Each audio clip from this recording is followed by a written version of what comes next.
Good evening, everyone. Welcome to our LPC recap video.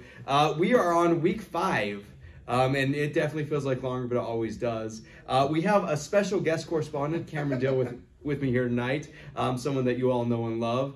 And we're also grateful to be taking this video back from Liam and Jared, who did do a phenomenal job, but also just kind of took over that video last week. So we talked about a few important things in LPC today. I'll mention a couple and then Cam will talk about more. We talked about the gravel pit bills, both SB 172, the bill that is kind of moving between the Rules Committee and standing committees. It's stalling out a little bit, but it's a bill that we're very opposed to and will continue watching.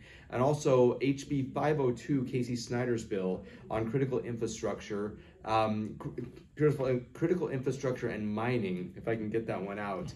And we're also opposed to that bill. That one has not left the Rules Committee yet, so we'll be watching that one. But we want to keep those on everybody's radars. These are bills that we are opposed to and have significant preemption for local governments.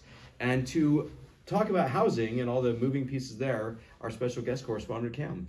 I love that I'm the special guest correspondent. Special guest correspondent. No one's ever heard from you before. Yeah, right. Well, Justin, thanks to you and really to the entire team. Yes, it's week 5. It feels like month 5. It's been a very busy session. We're tracking over 200 bills so far in addition to the appropriations. But thank you for your tremendous work and leadership as we've been working through all these issues, bills, and appropriations. I've been taking the lead within the league and in consultation with the league officers on the housing and land use related bills, and we presented several of those to LPC today. I'm going to break it into 3 major categories. Category number 1 is new housing product. Category number 2 is financing tools, and category number 3 is process updates.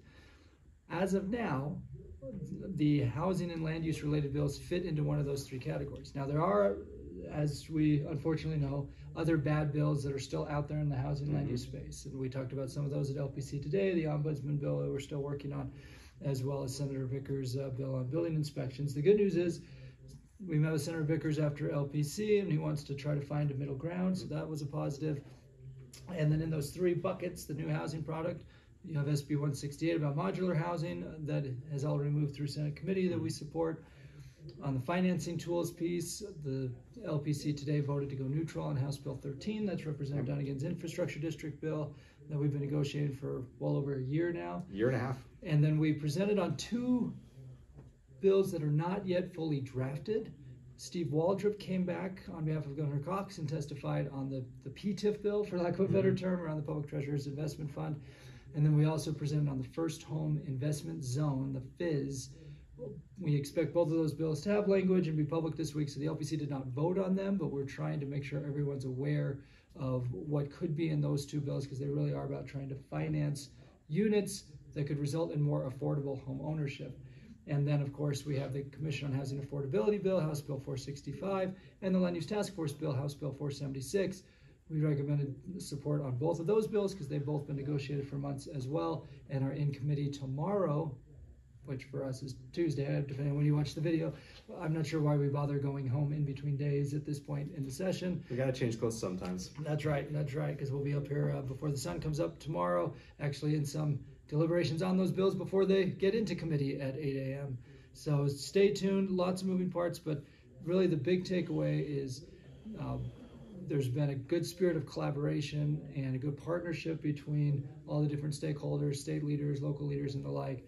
And so I'm cautiously optimistic that these bills ultimately will reflect that partnership rather than preemption like we've seen in lots of other states. And everyone is really united around trying to achieve more opportunities for affordable home ownership. So let's see what the next 13 business days bring. All right, keep watching. A lot of things moving. We'll send out probably some action alerts in the next week or so, but keep up with those nightly emails and we'll let you know where we're going next. And remember that LPC next week is on Tuesday because we don't have to actually... Don't come on Monday. You'll be alone. Thanks, everybody.